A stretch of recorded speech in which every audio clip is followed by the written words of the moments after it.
ఎప్పుడు fish curry, fish fry కాకుండా ఇలా వెరైటీగా ఫిష్ బిర్యానీ చేయండి. టేస్ట్ అయితే చాలా అంటే చాలా బావుంటుందండి. ఇలా చేస్తే ఫస్ట్ టైమ్ చేసిన వాళ్ళు కూడా చాలా పర్ఫెక్ట్‌గా చేసేయొచ్చు. దీనికోసం ముందుగా 2 గ్లాసులు బాస్మతి రైస్‌ని తీసుకొని 30 నిమిషాల పాటు నానబెట్టుకోవాలి. తరువాత శుభ్రంగా వాష్ చేసుకుని ఫిష్‌ని తీసుకొని వీటిని బాగా మ్యాగ్నేట్ చేసుకోవాలి. దీంట్లో ఉప్పు, కారం, పసుపు, మసాలా పొడి, అల్లం వెల్లుల్లి పేస్ట్, 2 స్పూన్లు ఆయిల్ వేసుకొని లాస్ట్‌లో ఒక చెక్క నిమ్మరసం పిండుకొని వీటన్నిటిని బాగా మిక్స్ చేసుకొని కలుపుకొని అరగంట సేపు పక్కన పెట్టుకోవాలి.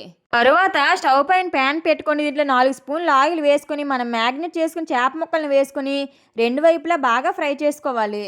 ఇప్పుడు స్టవ్ పైన వెడల్పుగా ఉండే గిన్నె పెట్టుకొని దీంట్లో 4 స్పూన్లు ఆయిల్ వేసుకొని దీంట్లో కొద్దిగా బిర్యానీ మసాలు, కట్ చేసుకుని ఉల్లిపాయ, పచ్చిమిర్చి వేసుకొని బాగా వేయించుకోవాలి. తర్వాత దీనిలో అల్లం వెల్లుల్లి పేస్ట్ వేసుకుని టమోటా ప్యూరీని వేసుకోవాలి. ఈ టమోటా అంతా బాగా వేగి పచ్చివాసన పోయిన తర్వాత దీంట్లో కొద్దిగా ఉప్పు, కారం, పసుపు, మసాలా పొడి వేసుకొని ఈ మసాలాలన్నీ పచ్చివాసన పోయిన తర్వాత దీంట్లో కొద్దిగా పెరుగుని వేసుకొని బాగా మిక్స్ చేసి కలుపుకోవాలి.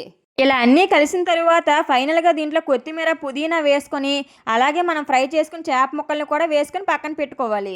నెక్స్ట్ రైస్ ఉడికించడానికి వెడల్పుగా ఉండే గిన్నెలో వాటర్ వేసుకొని దీంట్లో హోల్ బిర్యానీ మసాలా వేసుకొని 1 స్పూన్ అల్లం వెల్లుల్లి పేస్ట్, 2 స్పూన్లు ఉప్పు వేసుకొని కొద్దిగా కొత్తిమీర, పుదీనా, పచ్చిమిర్చి వేసుకొని మనం నానబెట్టుకున్న రైస్‌ని అయితే వేసుకోవాలి. రైస్ ఒక 80% ఉడికిన తర్వాత ఈ రైస్ అంతటిని బాగా వడకట్టుకొని ముందుగా మనం రెడీ చేసుకున్న ఫిష్‌లో ఈ రైస్ అంతటిని లేయర్స్‌గా వేసుకోవాలి. ఇలా రైస్ అంతా వేసుకున్న తర్వాత దీనిపైన కొద్దిగా కొత్తిమీర, పుదీనా, బ్రౌన్ ఆనియన్స్‌ని వేసుకొని కాస్త కలర్ రావడం కోసం నెయ్యిలో పసుపు కలిపి వేసుకోవాలి. తరువాత దీనిపైన మూత పెట్టుకొని ఒక 15 నిమిషాల పాటు మీడియం ఫ్లేమ్‌లో పెట్టుకొని దమ్ ఇచ్చుకుంటే మన ఫిష్ దమ్ బిర్యానీ అయితే రెడీ అయిపోయినట్టేనండి.